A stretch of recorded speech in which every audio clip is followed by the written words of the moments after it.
નમસ્કાર અને બધાનું સ્વાગત છે વ્લોગ નંબર 11 માં. નમસ્કાર ફ્રોમ અમરેલી. 1% બેટર એવરીડે ચેલેન્જનો આજે છે 11મો દિવસ અને 11મા દિવસે ઘરની હાલત આવી શું કામ છે એની આજે આપણે વાત કરવાની છે. અને તો બસ હવે આપણે બતાવશું બધું. તો આપણે ઉપરનું જે આપણું જે ઘર હતું એને આખું રિનોવેટ કરીને એમાં નવું આખું બધું પ્લાસ્ટર કરીને અને વ્યવસ્થિત આપણે બધું કરી દીધું છે. એમાં રંગ રોગાન વ્યવસ્થિત થઈ ગયું છે અને જે રીતે તમે જોઈ શકો છો નીચે જે બધું હતું એ શું કામ હતું એ મને ખબર પડી ગઈ હશે.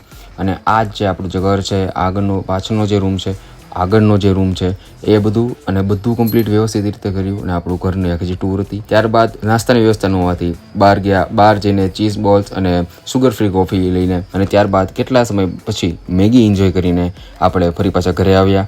ઘરે આવીને અને આપણે તમે જે જોઈ શકો છો કે આજે આપણો જે ઘરનો જે વ્યૂ બતાય છે બહારનો તે આ રીતનો હોય છે. ગ્રીનરી તો અમરેલીમાં પણ બહુ સારી છે ભાઈ.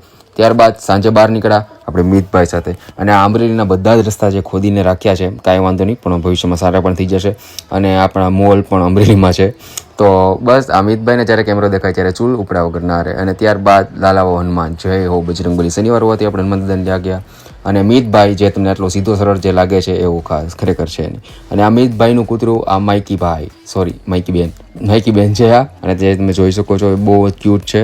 અને આપણું નાગનાથ મહાદેવ અને તેના હનુમાન દાદા બહુ જ મસ્ત. ત્યારબાદ આપણું ઘરને આપણે વ્યવસ્થિત રીતે સાફ કરીશું અને ધોવાનું કામ અત્યારે ચાલુ થશે.